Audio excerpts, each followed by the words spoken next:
We go out there to go and set out the buildings, identify the boundaries. The block of land is actually, we believe, is smaller than what is actually shown on the plans. There was a design that was done without a survey. It all had to go back to council for a complete redesign of the site. G'day guys, welcome to the MTDC Lounge. This is a podcast that breaks down everything you need to know about designing and building your ultimate home and what to expect. Whether you're a DIY renovator, a budding developer, or everything in between, we'll dive into the building journey, touching on what to expect, what's next, and how to go about it. We'll hear from a heap of experienced consultants and trades about all aspects. So let's get stuck in.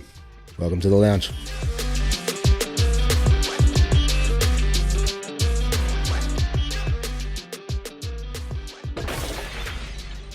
G'day guys, and welcome to another episode of the MTDC Lounge. You're here with the host Matt, and we've got Mark Scanlon from Mark Scanlon. How are you, mate? Fantastic. So pleased to be here. Mate, Thanks for the invitation. Very welcome, very welcome. Mate, we get a lot of questions all the time from all of our clients about surveys and how important it is. So you and your team at Newcastle and Hamilton are probably one of the biggest guys in Newcastle. So who else better to ask these questions than the professional himself? Thank you. Mate, I'll kick off straight away. Tell us a bit about yourself, how you guys came to be, and we'll run from that. Yeah, okay. I'm a local guy, sort of grew up in the local region around here, Lake Macquarie. Went to university in Newcastle and worked with a couple of survey practices locally and then some time overseas, and eventually worked my way back to Newcastle. So I've done the full circle. But 19 years ago, or 19 years and 4 days actually, Yep. A guy by the name of Bill Parker and myself, we started up a company called Parker Scanlon, and primarily just doing surveying works. Unfortunately, Bill got ill, and about 2 years into our venture, and sadly passed away. So it's just been myself since then. Due to probably no great skills of my own, but of our fantastic clients, they got busy, so we needed more staff, and we've sort of grown into an organisation where there's about 27 of us now. We've got surveyors, town planners, scheduling team, drafting team, and yeah, we're based in Hamilton. The areas that we cover are essentially from the Hawkesbury River up to probably Taree and west out to Muswellbrook and Denman. We sort of do that for our existing clients. Our town planners working all over New South Wales. Yeah. And yeah, we involved in a whole range of different things, primarily housing. We've worked on maybe up to 1,000 new houses a year, with setting out and levels, etc., and doing unit developments, involved with school sites, shopping centres, some industrial and some commercial areas as well. Yeah, perfect. So Newcastle is a great place for surveys because there's lots of variety. Yeah, we're definitely getting up there, and the development that's coming through at the moment is absolutely amazing. So yeah, there's definitely a place for us, I suppose. Yeah. All right, well let's jump straight into the surveys and the surveyors. What is a surveyor? Okay, a surveyor is a professional in measurement, mapping and spatial data. So when we talk about spatial data, we're talking about GIS, for instance, and collection of information relating to certificates of title, as in lots and deposited plans. So surveyors, and particularly registered surveyors, are the only people that can work on land definition, and that is including subdivision of land, consolidating lots, forming easements, adjusting titles, even working on Australian height datum.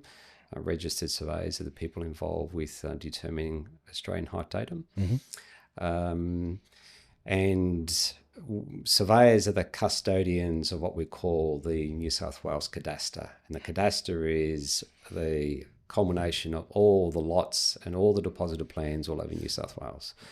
So when you think that all those blocks of land out there with lots and lots of mortgages, mortgages are tied into a certificate of title. So if you get a copy of a title and you've got a mortgage, it's going to be listed on there as a person that has an interest in that property. And as such, the banks don't like handing out money willy-nilly for anything. They want something that's secure. And they rely upon surveyors to have a nice, tight cadastre so they know the limits of blocks of land and where they fit spatially in New South Wales. And I think the estimates are around about $2.3 trillion are tied in with mortgages and ownership of land throughout New South Wales. So surveyors are the ones that look after that. Mm-hmm. So there's a big job. There's definitely a big job, and there's and one of the things I think is important to let our clients know, and everybody that's listening, is how important it is to get a survey. And there are such a number of surveys that one can get, and I think that's one of the most common misconceptions that a lot of our clients do have. Why do we have to get a survey? What's important? All I want to do is increase, my footprint on my lot.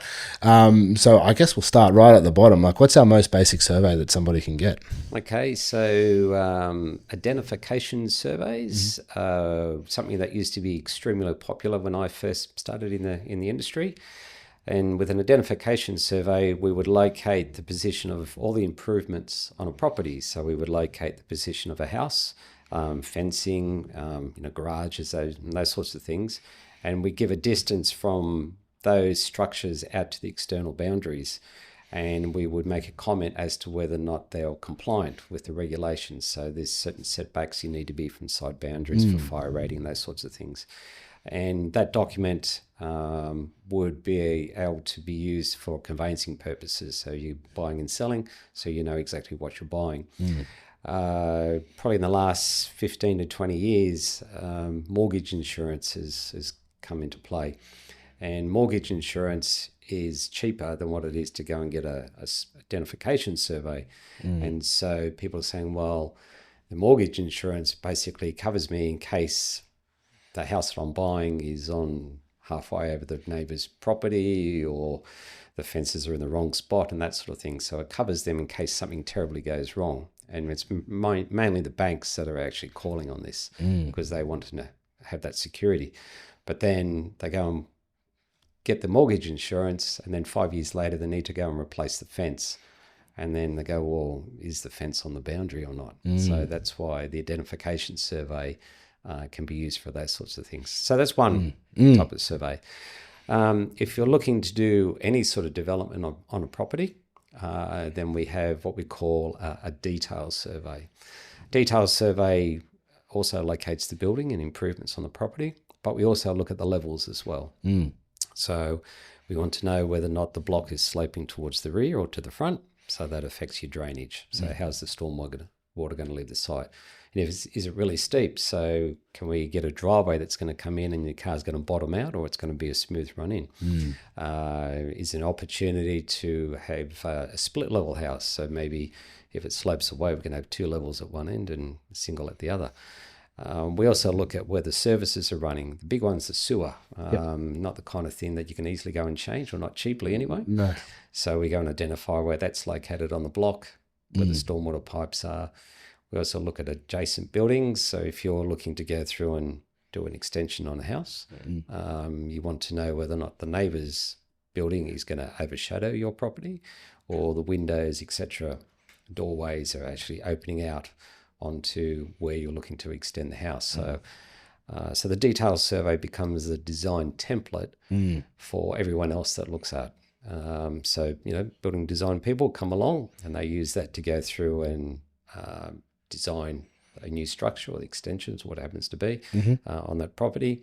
Council also like to know what's on the site, and if there's any things that are going to be demolished, so they also get identified on the plan.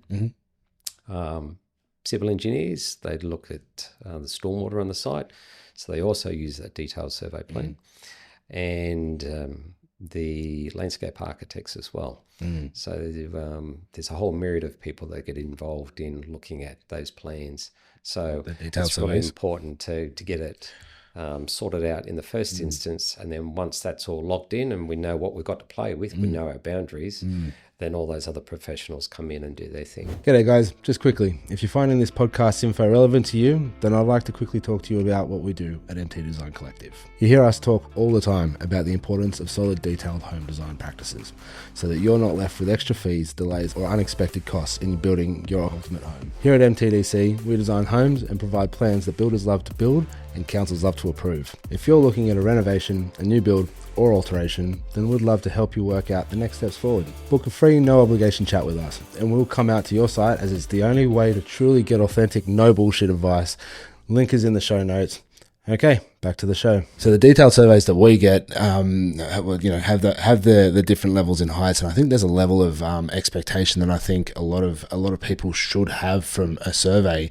And in your opinion, is an easement, the sewer line, the things that you'll find on your dial before you dig, those are the things that you should commonly see on a detailed survey. Absolutely, that's right. And so, and then obviously, when there's the detailed survey, would you also include and make sure? Would you recommend that any detailed survey that comes out, would you recommend that they check to see that the next door neighbours are put on?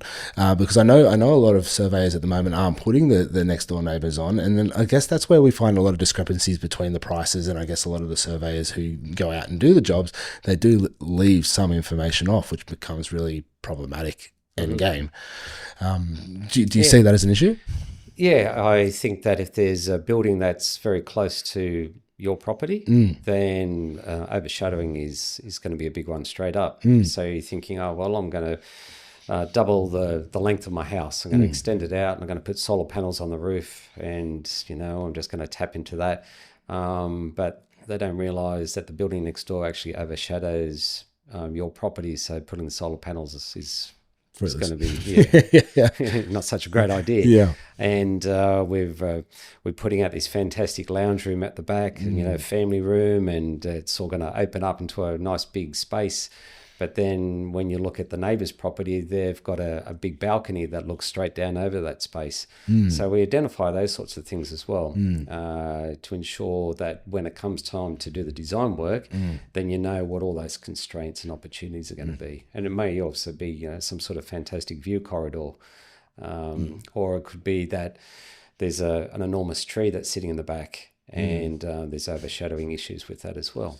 Or the root zone that's coming out. Yeah, the root zone and the trees next door have been a very common problem, I guess, in the designing world, because if the tree's not even in your lot or on your property, you're not allowed to touch it.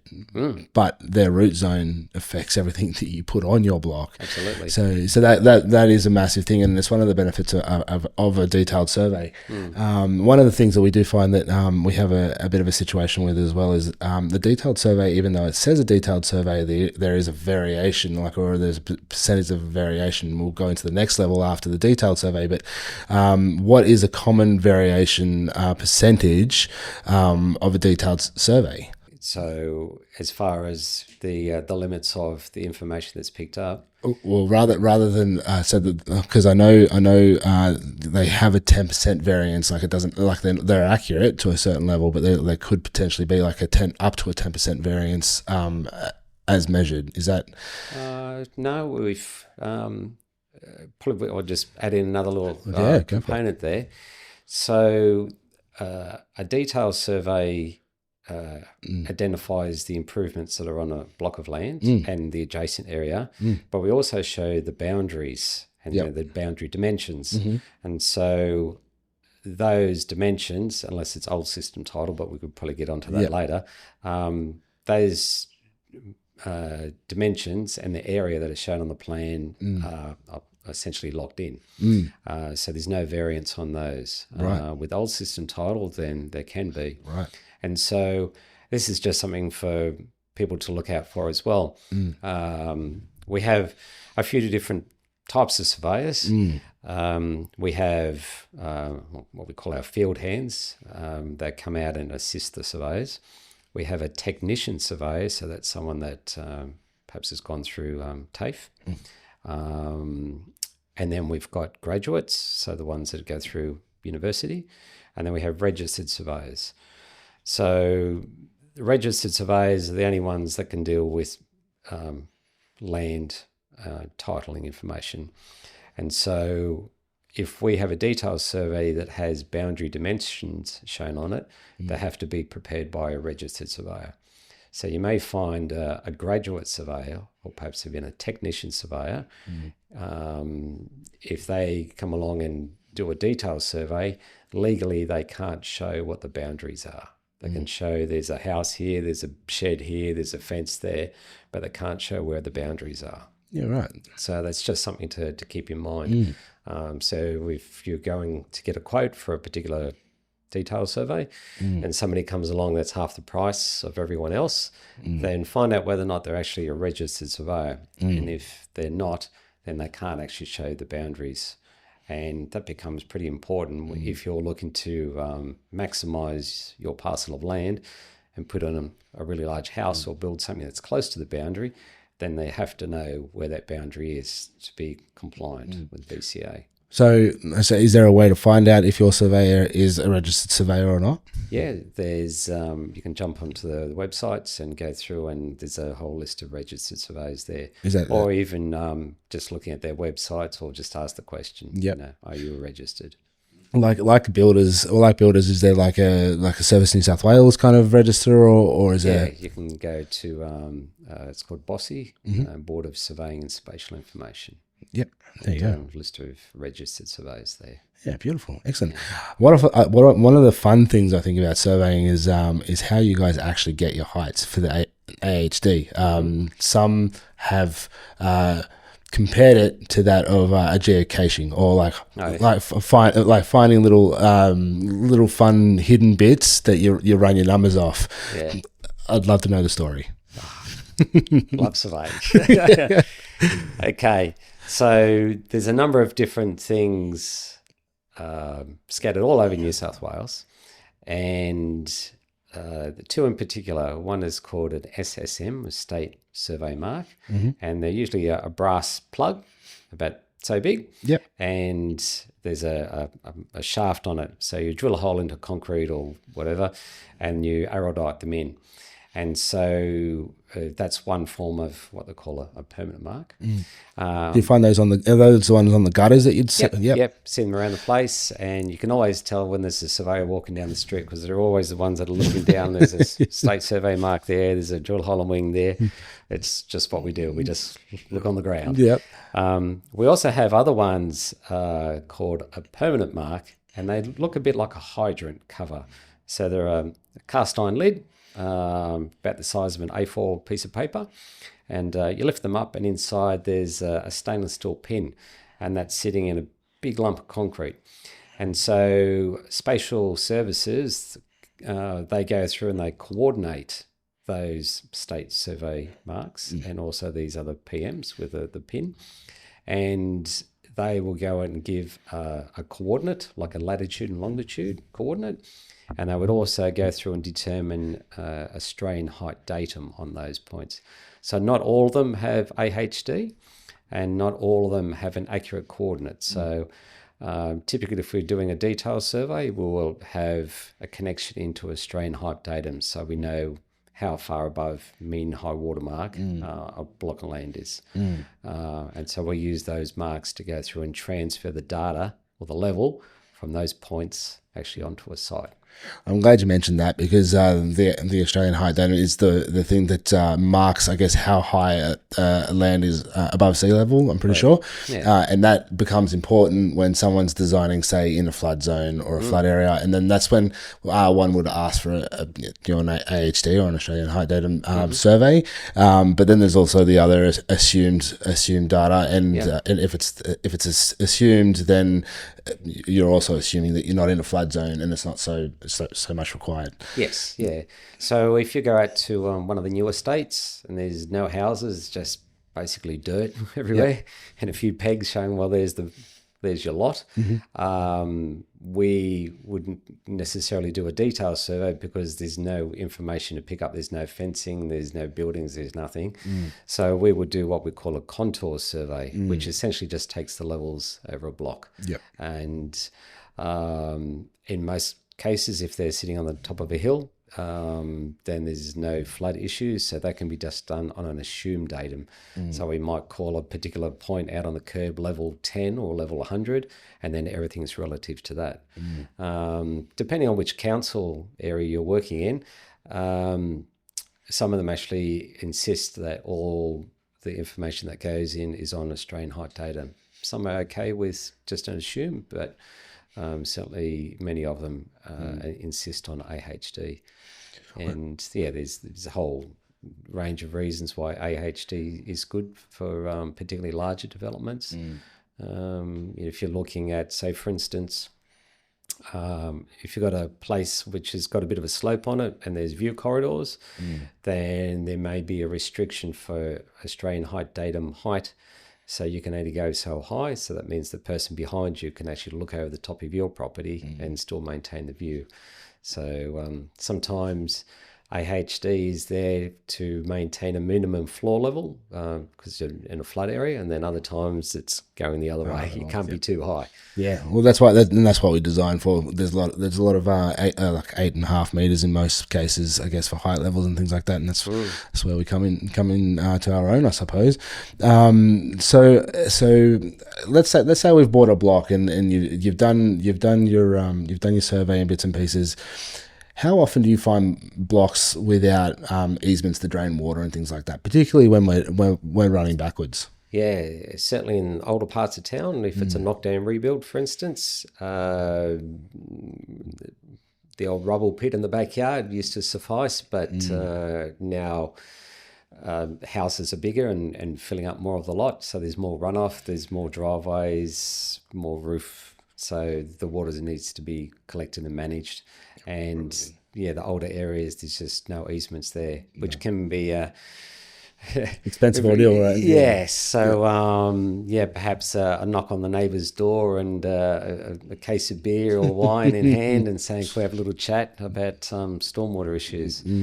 There's two ways you can look at that. One is that if I'm the person on the lower side of the block and somebody wants to put an easement through my property, then it's going to be an easement that will restrict things that you can do on your property in the future. But the easement is probably only 1 metre wide, and typically it'll run down the side of the house. So you can't build anything there anyway, so you're not really restricting anything. And the other thing too is that forever and a day, water hits the grass, runs over land, and then flows into the downhill property. And so there's often flooding issues there and water issues on those properties. So if you go through and formalise it and putting in stormwater pipes and pits, you're actually collecting that water, which means that the person on the lower side actually has a dry backyard. And to some extent, that's probably worthwhile considering as a good outcome.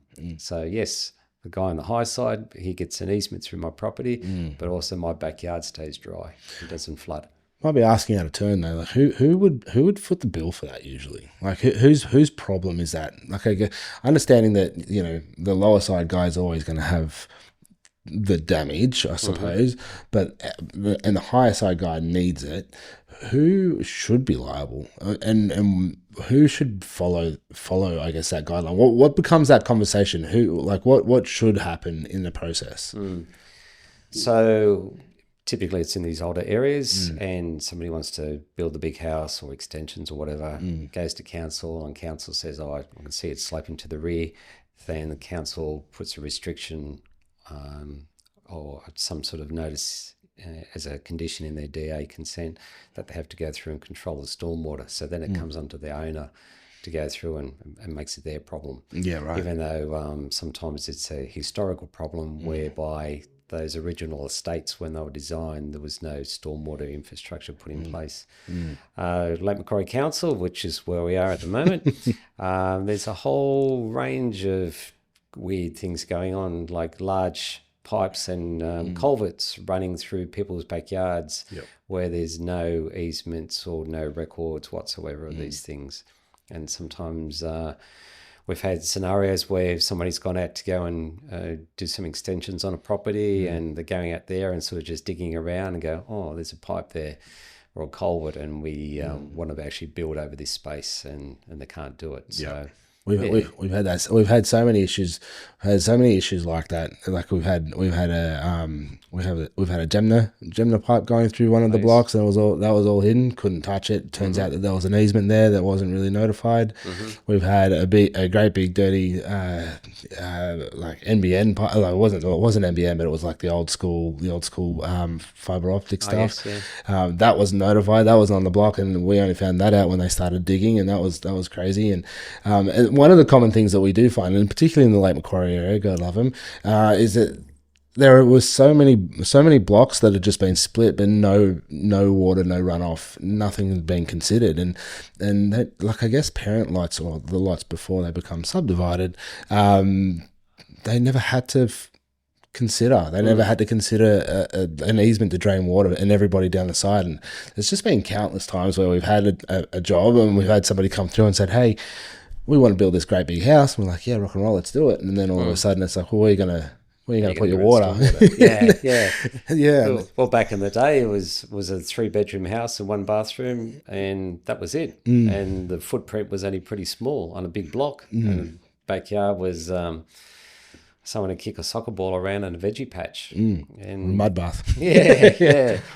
Whereas now those big blocks have been chopped up into smaller ones, and then bigger houses trying to fit on a lot more runoff. So a lot of them are getting forced to do like pump out systems now. And pump out systems are good for council because they don't have to care about looking after them, and then it becomes the person's problem. But then it's like, who's going to pay for, are you going to pay for the upkeep and the maintenance of a pump out system, or are you going to ask old mate behind you and ask to maybe chuck him a couple of bucks for a portion of his block? And it's just one of those things. But one of the things that I think is incredibly important, particularly around that Lake Back, Newcastle, and going further out Maitland and Cessnock, is the I guess the older blocks that you're talking about, the old surveys, the old titles. I've got some really gross and really horrific stories that I'll share after you explain to us what it is. But I think people need to know about it, particularly in these areas. So shoot. Yeah. So I was just sort of thinking back. I did some work in Queensland and northern New South Wales, and some of the areas I was working in, they were only relatively new towns, and so everything was planned. There was easements everywhere, and everything was really controlled. And then sort of come back here, and in particular, in the city of Newcastle and some of those older areas around Lake Macquarie. When there's no infrastructure in place, and that's when it gets a bit interesting trying to work it all out. And my only real advice is to have the conversation with the neighbour, talk about the predicament, and if the neighbour's not happy because you want to go and build this really big house there, and it's going to be much bigger than what they want, it's going to spoil their view or whatever it happens to be. The stormwater component is just really a minor thing, because there's always that option of a tank and a pump out, and that big house is still going to get built there, irrespective as to where the stormwater's going. So if you can have that conversation with them and talk about the benefits for both parties and controlling that stormwater, then I think that's a good way to go. Because those, as you said, those pump outs, it's ongoing maintenance and there's a cost involved, and always just let gravity do its thing. That's why I invented it. Well, so with our old surveys, I know like out in Cessnock and things like that. How does one identify whether or not they have a registered boundary, and what does that mean for somebody who owns a block without an actual registered boundary alignment? So if people don't really know sort of where their boundaries are, so any person that goes to buy a parcel of land, essentially what they're buying is what's listed in their certificate of title, and it'll have a lot and a deposited plan number. So then you would engage a surveyor to come out and perhaps mark those corners out for you. Actually, it was only just this morning there was it was brought to my attention, there was an article on the ABC about a family, I'm pretty sure it was in New South Wales, that spent the last 2 years in court trying to come to some sort of an agreement for a house that was put onto a wrong block of land. So a real estate agent identified the parcel of land for this couple. It was in a rural area. And they said, well, here's your block of land and there's your corners here and here.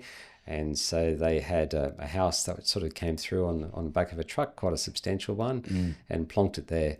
And that was all fine and well until the actual owner of that block of land came along and said, that house is actually on my block of land and you need to remove it. So there was quite a process that they had to go through with that, and eventually they had to take it off the site. But if they had a surveyor to come out and identify where their land is and to work out the extents of their corners and if the fencing is in the right spot, that sort of thing, then they could have actually put the house in and had some sort of security behind it as well. So it's been explained to me back in in a few ways that once upon a time the boundaries were identified by where you put your fence, and that was basically how you and your next door neighbor kind of got along and said, hey, this is my block, this is your block, everybody's happy, let's move on.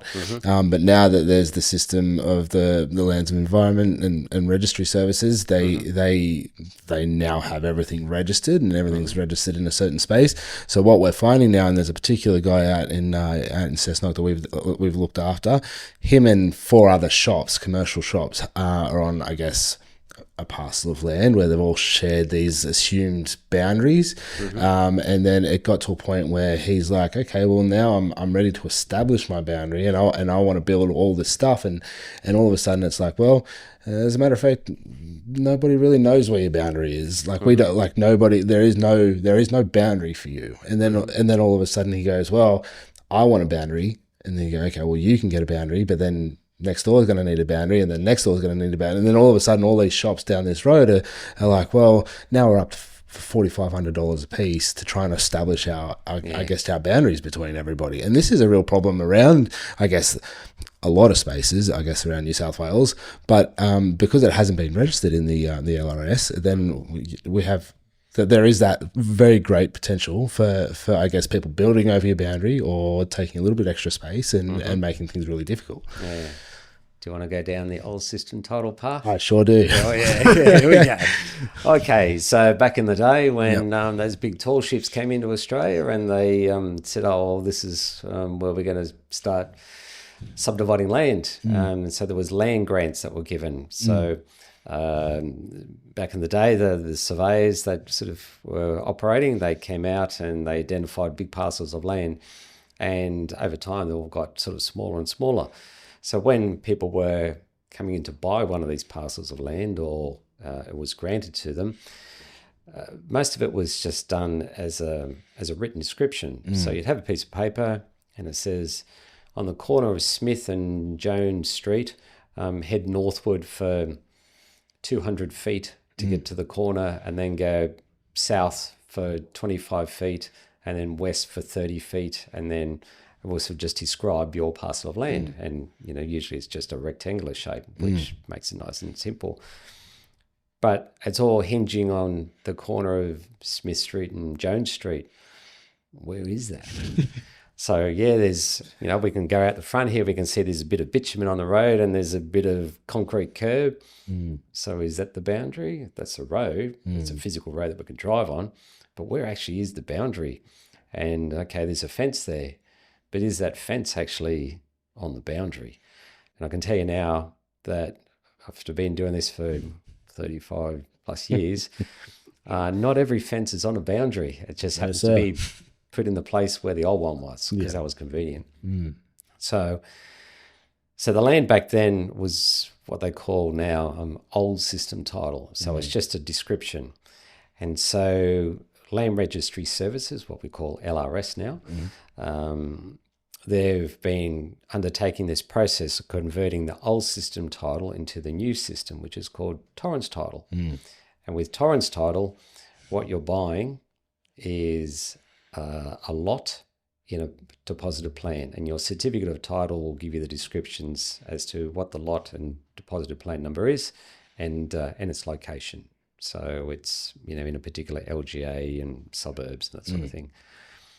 And so the plan that comes with that shows the dimensions of the property, shows where Smith and Jones Street intersection is, and also shows what they call reference marks. So they're survey marks that have been placed by the surveyors, because when you come in to build your house and put your fences in, all your boundary corner pegs, they all get knocked out. So how do you reinstate where those boundaries are? So you go out and you find these reference marks, which are often buried in the ground or a mark in a curb, and surveyors use those to reinstate where those original boundaries were. And so all the new estates around the place, they're all very well defined, and they're down accuracies, to the millimetre really. And surveyors can reinstate where those boundaries are, even if all the pegs get knocked out. So back with the old system title stuff, there was none of that. There was nothing to go through and reinstate where those boundaries were. So surveyors had to rely upon, old fencing, old surveys that were done in particular areas, and perhaps just having a stab in the dark as to, I think it's there from the evidence that's around me. So with this transition from the old system title to Torrens title, it was done so that the people that've got the old system land can actually have a certificate of title and a plan. But all the plan is just basically a rectangle that's drawn from the description. So they go, yes, we go north for 20 metres, and then we go east for 30 metres, and there's the plan. But it doesn't show any boundary connections or how they all fit in. Yeah. And so that's what they call limited title. And so the big difference between old system title and limited title compared to Torrens title is that the state government guarantees that if you're buying lot number 6 in DP 1234 and it's 800 square metres, then the state government will guarantee that you're getting 800 square metres, and that's the dimensions. If it's old system title or if it's limited title, the state government won't guarantee it. Yep. So that's a big flag for anyone that's coming in to buy land. Yep. That was old system or limited title, is that the land registry services or our surveyors, they don't know what your real actual dimensions are and the area of your land until they go through and do a full survey. So becomes pretty important if you're looking to do some extensions, and these are all over New South Wales. Rural areas, metropolitan areas. But it becomes a real problem when you've got, say, somewhere in Hamilton or Islington where there are only really narrow blocks, and you've got a house there that's pretty close to a boundary, and you want to do some extensions, and you go, well, where's the boundary? It's limited title. So the surveyors need to come out and do a really thorough survey of those boundaries to lock in and remove that limitation off the title and lock in where those dimensions are. And we've got a policy, as many surveyors do, that we won't go through and set out extensions on a property if it's limited title, unless we go through and do a full survey to go through and lock in those boundaries. If it's going to be, say, 4 or 5 metres off a boundary, then, that's fine. But in most cases, it's down to 0.9 of a metre, which is the minimum offset. That's right. So so that's when we say, no, it's not worth the risk. It's not worth the risk for us, and it's not worth the risk for you. Because there's a whole thing. There's a whole thing that goes in place, and your surveys are a legal document. Absolutely. And that's it's boiling all the way back to the original conversation of like, these are important, and these are why clients need to get them at as early as humanly possible. So you mentioned Torrens title. There is also the strata title. What are the differences between the two? So with Torrens title, you own the parcel of land, and you can do on it really whatever you want, so long as it's within the council constraints of, you can't build a 10-story tower. It's got to be a certain distance off the boundaries, but you can put a house on it, and if you want, you can paint it pink and purple, and no one can stop you. You can just do whatever you want on your block. You can have your statues in the front yard, backyard, whatever you want.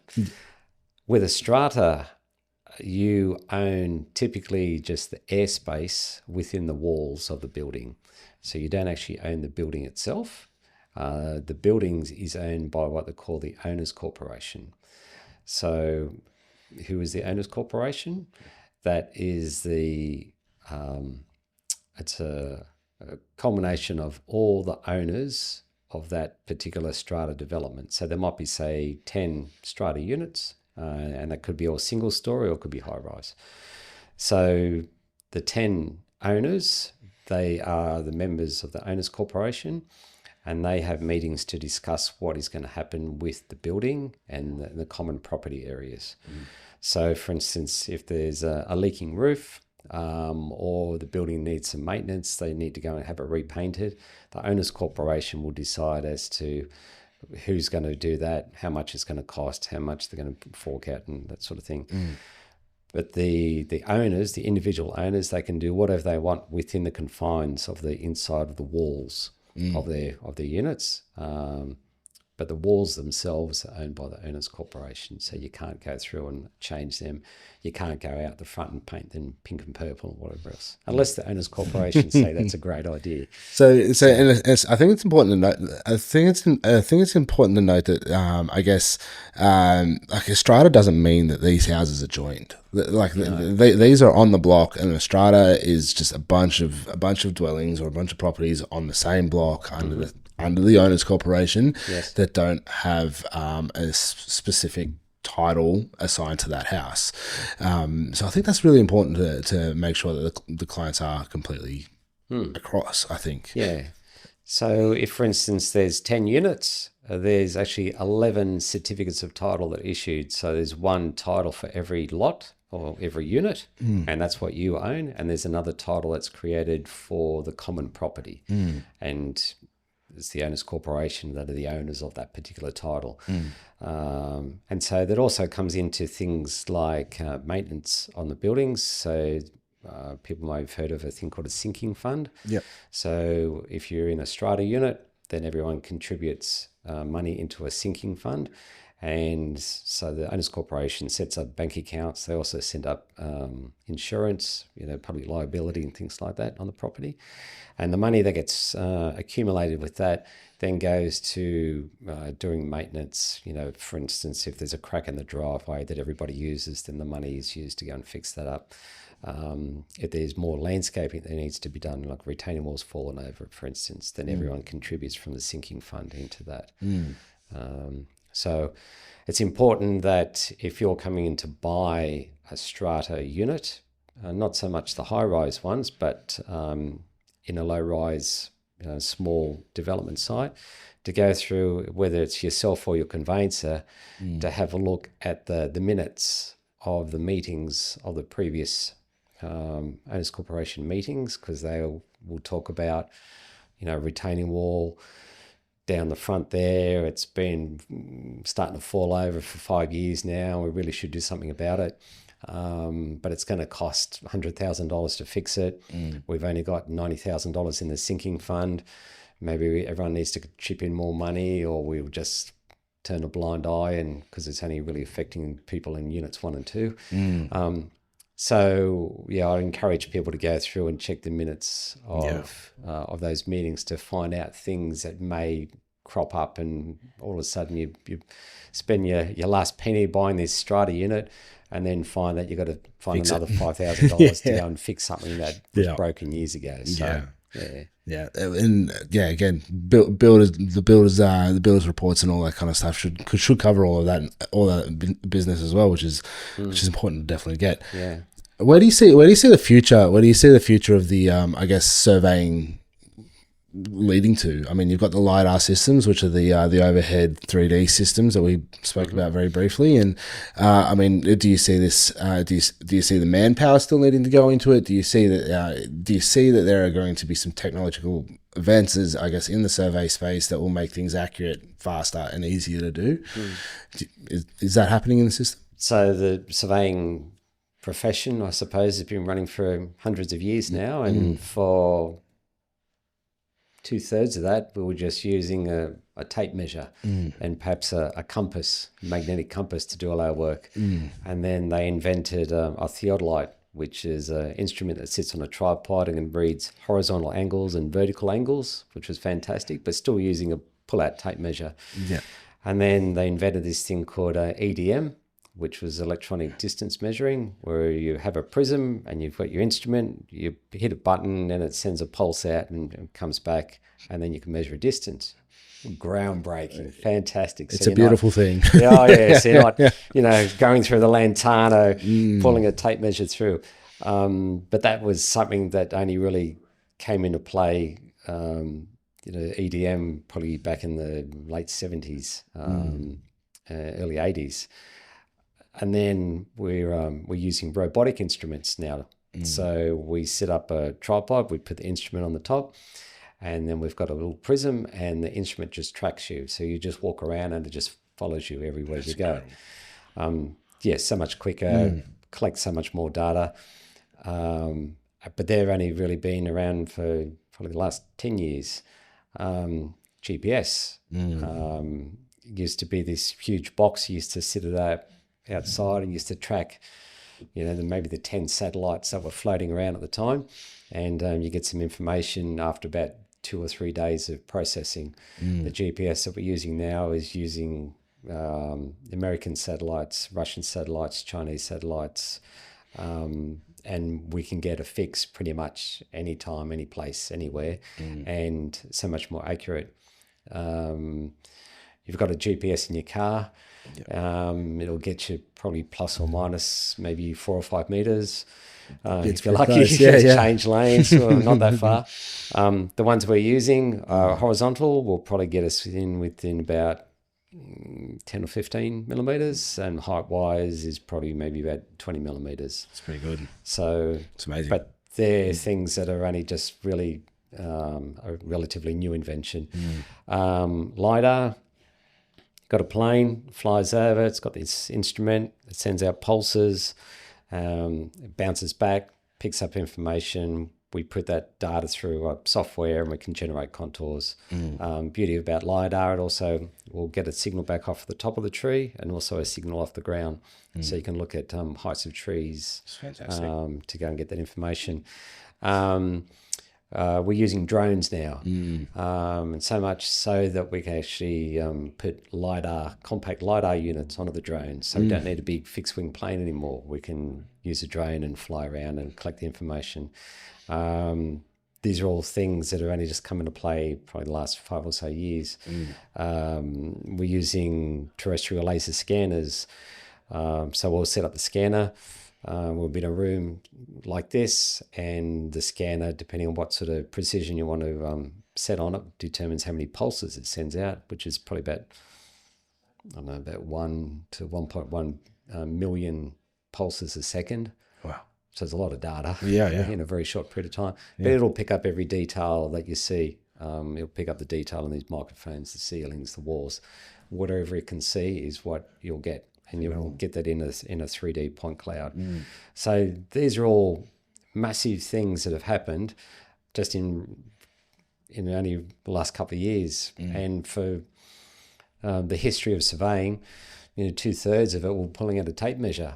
And so what does the next 5 years look like? I'm not really sure. But whatever it is, it's probably been invented at the moment. And there'll be some sort of fancy software that'll make it faster and better and more accurate. Just start doing the measurements from the office. Well, it's not unheard of to, and I wrote a paper on this a little while back about perhaps having drones, instead of having a survey practice where you've got a whole bunch of vehicles, they're all set up with theodolites and tripods and whatever else, and they all drive off to the sites.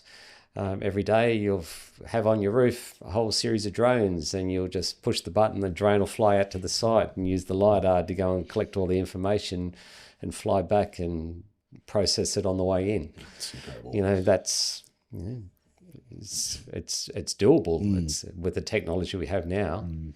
It is doable. CASA might have a few things to say about it. But that sort of thing is available. And so what's it going to look like in the next 5 years? I'm not really sure, but it's exciting. The accuracy, I think, is going to be the most exciting thing, and it's going to be the easiest thing to have the conversation. I think like making sure that all of our documentation is accurate and available.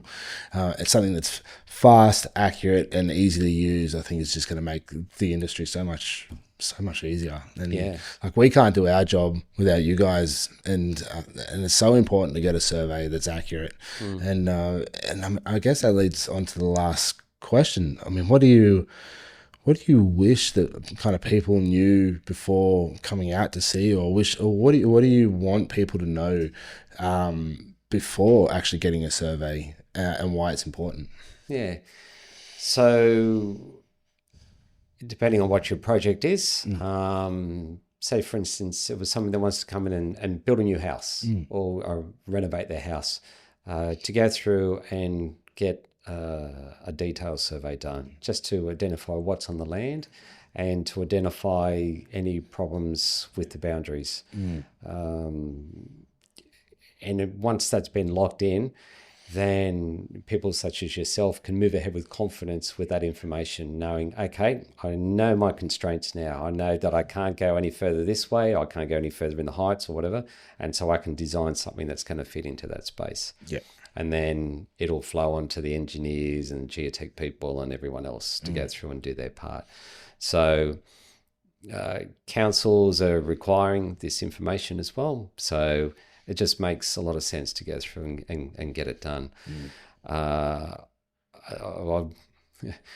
bit of a horror story that just comes to mind. It was a builder, a young guy, had a young family, and he decided that he'd like to get into developments.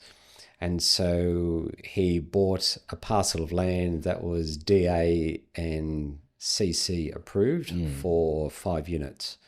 And so he knew how to build. He didn't know about the DA process or anything else, but he knew how to, put timber together and build structures. That was his thing. Yeah. So he bought it, which was essentially hit the start button, let's go. We were asked by the builder to come out and actually mark out the position for those units. And we got there and we first of all had to go and identify where the boundaries were. And there's also that's also a peg out survey too. We haven't really spoken about that. So many things. Yeah, it's so called that one there is called the peg out survey. It's usually done after the approvals have all been done. Yes, yeah. And that's usually one of the DA conditions that needs to be set out by a registered surveyor. Yeah.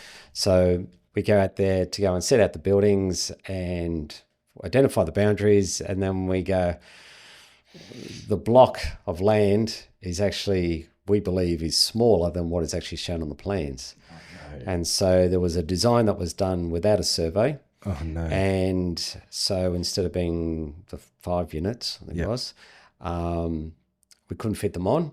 Yep. And so it all had to go back to council for a complete redesign of the site. And so in the end, they end up only getting 4 units onto it. And so the yield that this young guy was expecting, selling 5 units, 5 3-bedroom units, compared to only selling 4, it was a pretty rough sort of time. Yeah. Plus, there was 6 months in that process of getting them redesigned and then approved through council. Yeah. So holding costs, redesign costs, all of that. So that if they had a detailed survey that was done in the first instance, then they would have identified, this was old system title. Yeah. Yeah. So they would have identified that there was not as much land there as what they were hoping. Because you always got to finish on a good note. Yeah. There was a property at Mayfield that we did, and it was also old system title. Yeah. And we actually found there was an additional 7 meters of depth in this block. And so they got another unit out of that. That's amazing. So that's craziness. That's crazy. There's winners and losers and everything. So. We hear it all the time. We deal with it all the time. And it's one of our things that we push for. And I think we're probably one of the only design teams that actually push for a survey before we do any designs, because we've heard that horror story so much. Like And if they don't have that survey, they don't have that. We only talked about it on the podcast the other day. Like, we had a builder that just built it without getting the peg out survey, and then he gave us a call and said, "Hey, this is not right. Like, this is too close." And we're like, "Well, did you get the peg out survey?" And he said, "No." Well, how you gonna find out? Like, we can only assume from the detailed survey that we have. You need that peg out survey to first find out exactly if that's where you're designing, if that's where you're building, and that's the important part. And I mean, there's so much important stuff about the survey, and I can't drive the surveys enough. I think it's a great opportunity. Well, what is typically the biggest investment a person will ever make in their life? Yep. It's always good to get in the right spot. I completely agree, mate. Thanks for coming out again, mate. I really appreciate it. There are still a million questions. We only scratched the surface. We had the ident, we had the contour surveys and the detail surveys, and we briefly spoke about the peg out surveys. But the peg out surveys are a big thing right at the end. We'll have to get you back on for another chat, and I really appreciate it. Do you have any other? Yeah. Off lines, but is there anything else you want to talk about at all? Just surveyors have a great affinity with the land. They're out in the field, so they're good people to ask advice as to whether or not you can do certain things on that parcel of land, because they know the slope, they know a little bit about the vegetation, but they're also connected with other professionals. They're connected with the engineers and design people and geotech and everyone else as well. So I think if you go and contact your local registered surveyor, talk to them about what you can and can't do.